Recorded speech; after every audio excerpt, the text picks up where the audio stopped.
Kurang hati-hati. Parel melirik Sila di sampingnya. Sila yang sadar diperhatikan menoleh ke Parel. "Apa tuan?" tanya Sila. Parel terkekeh, "Peranmu hanya di depan orang, sayang. Tidak bisa saja ada alat penyadap di sekitar kita," ketus Sila. Parel terdiam, "Siapa yang berani menyadapku?" "Bisa saja tuan kecolongan," jawab Sila tanpa beban. "Yang ada di dekatku akhir-akhir ini hanya kamu, Nando, Ijal, Ariel saja. Kamu pikir mereka menyadapku?" kekeh Parel. Sila dia membenarkan kacamata tebalnya juga memeriksa tompelnya masih terpasang dengan baik atau tidak. "Kenapa kita lewat jalan ini, tuan?" tanya Sila dengan heran. Jalan yang mereka lewati bukanlah jalan yang aman. Bahkan jika ada yang membegal mereka bisa saja langsung dibuang ke jurang hingga tidak ada yang tahu. "Jalan utama macet, sayang. Di sini lebih cepat," jawab Parel mengelus kepala Sila. "Awas tuan," teriak Sila. Parel memutar setirnya. Tiba-tiba hingga bunyi decitan rem begitu memakakkan telinga. Ban mobil Parel berputar hingga membelakangi mobil yang tiba-tiba keluar dari persimpangan. "Sial, pegangan sayang," pinta Parel. Sila berpegangan dengan kuat. Ternyata mobil itu memang mengejarnya. Parel menambah kecepatannya yang mana mobil itu semakin gila saja mengejarnya. "Kamu takut, sayang?" tanya Parel. "Tidak." Seperti film laga romans, jawab Sila masih sempat-sempatnya tersenyum. Parel mengelus kepala Sila singkat lalu fokus dengan laju mobilnya. Parel membelalak saat ada mobil dari depan, alhasil ia membanting setir dan masuk ke jurang. Sebelum itu, ia meminta Sila untuk keluar, tapi Sila tidak mau keluar karena Parel yang bersikeras tidak mau keluar. "Sayang, kumohon," pinta Parel berteriak.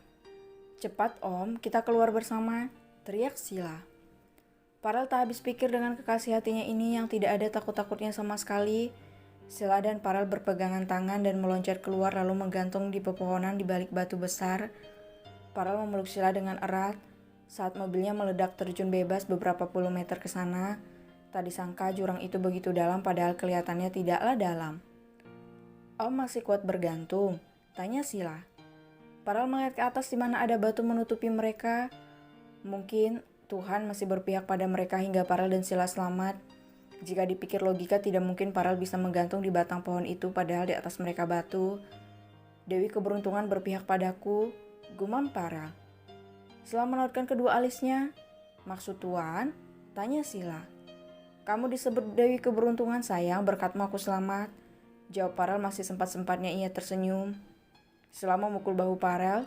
"Masih sempatnya tersenyum, ha?" marah Sila. Sila memang disebut Dewi keberuntungan sebab apapun yang ia lakukan pasti akan terkenal. Bahkan Sila tidak perlu memakai topeng saja, fansnya tetap banyak walaupun sebagian fans tahu Sila gadis barbar. "Kenapa aku senang dengan posisi kita?" jawab Parel. "Om di bawah jurang, om gak waras ya? Setidaknya kalau kita tidak mati pasti patah-patah itu pun kalau memang Dewi keberuntungan ada padaku," kesal Sila. Parel terkekeh lalu menggoyang tubuhnya hingga Sila memegang bahu Parel yang berayun-ayun. Saat merasa sudah cukup kuat, Parel melempar tubuhnya memeluk Sila ke tepi batu yang ternyata ada gua. "Ah?" bekik Sila. "Sudah kan?" jawab Parel sambil tersenyum. Sila memukul dada bidang Parel bertubi-tubi.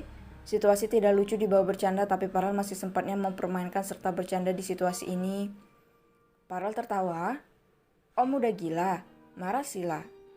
"Tapi ini di mana?" Sila mengedarkan pandangannya dan melihat gua di sampingnya. "Pantas saja ada batu di atas tadi, ternyata ada mulut gua di balik ini," gumam Sila. Parel bangkit dan menahan tangan Sila. "Jangan ke sana, kita di sini sampai bantuan datang." Tiba-tiba mereka mendengar perintah dari atas untuk memeriksa mobil itu. Ada yang tidak mau karena merasa yakin pengemudi di dalamnya sudah mati. "Cepat periksa," teriak pria berambut merah yang tak lain adalah Jeffrey. "Ayo kita masuk ke sini, Om," ajak Sila.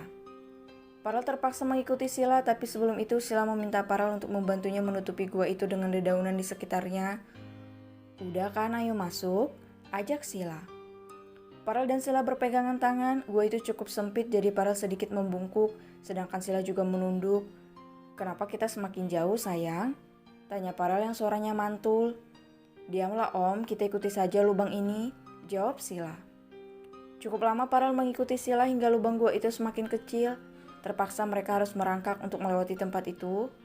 Sayang, panggil Farel. Sila mengabaikannya hingga mereka melihat gua semakin membesar namun menurun. Sayang, Farel menarik tangan Sila lalu memeluknya. Hati-hati sayang, kata Farel. Iya Om, jawab Sila. Kenapa tempat ini begitu bersih ya? Gumam Farel heran. Itu yang aku pikirkan Om, jawab Sila. Mungkin hewan sering melewati tempat ini, jawab Farel. Iya Om, benar jejak kakinya tidak bisa dibohongi, jawab Sila. Kenapa jalan ini makin jauh sayang? Tanya Farel. Diamlah Om, kita lewati saja, jawab Sila mulai kesal karena sejak tadi Farel menanyakan hal yang sama. Baju Sila warna krim sudah kelihatan kotor, begitu juga Farel yang warna marun sudah kelihatan kotor sekali. Dan terowongan yang mereka lalui semakin menurun hingga Sila dan Farel beberapa kali terguling-guling ke dasar. Tapi Farel melindungi kepala sang kekasih. Ada cahaya Om, tunjuk Sila semangat. Farel melihat arah tunjukan Sila dan memperingati Sila untuk berhati-hati. Tenang aja Om, aku tinggal di hutan, semua hewan buas mudah kujinakkan, kata Sila dengan bangga. Farel terdiam lalu mengangguk saja seolah percaya padahal sebenarnya tidak percaya. Benar saja saat keluar dari terowongan panjang itu ada hutan lebat yang begitu rindang. Ini di mana ya Om? Kenapa aku baru tahu ada hutan ini? Gumam Sila penasaran. Sepertinya kita masuk ke hutan terdalam sayang. Aku yakin hutan ini adalah hutan yang sama di mana mobilku jatuh tadi, jawab Farel. Sila merabat tubuhnya dan tersenyum manis, ponselnya ada di tubuhnya alias dikalungin. Ponsel apa itu sayang? Tanya Farel dengan gemas. Ini ponsel buatan Korea Om, Sila memamerkannya. Farel mengangguk karena ia tahu teknologi, namun tadi sangka Sila membeli ponsel itu di mana orang lain berlomba-lomba beli ponsel iPhone, tapi Sila malah membeli merek lain. Kamu tahu hal ini akan terjadi sayang? Tanya Farel memicing curiga. Kan aku hanya berjaga-jaga Om aja yang kurang waspada udah jelas dapat peringatan seperti itu. Farel membenarkan. Mau bagaimana lagi sayang, kehadiranmu membuatku melupakan semuanya. Dasar tidak waras, kesal Sila. Ada satu orang yang waras saat jatuh cinta, kata Farel. Siapa? Tanya Sila. Kamu? Jawab Farel. Sila tampak berpikir, itu pujian atau ejekan? Farel terkekeh dan Sila mendelik kesal. Menurut Farel, semua orang jatuh cinta pasti tidak normal, tapi Sila yang jatuh cinta tidak berpengaruh sama sekali. Tapi apa ada jaringan sayang? Tanya Farel. Dek,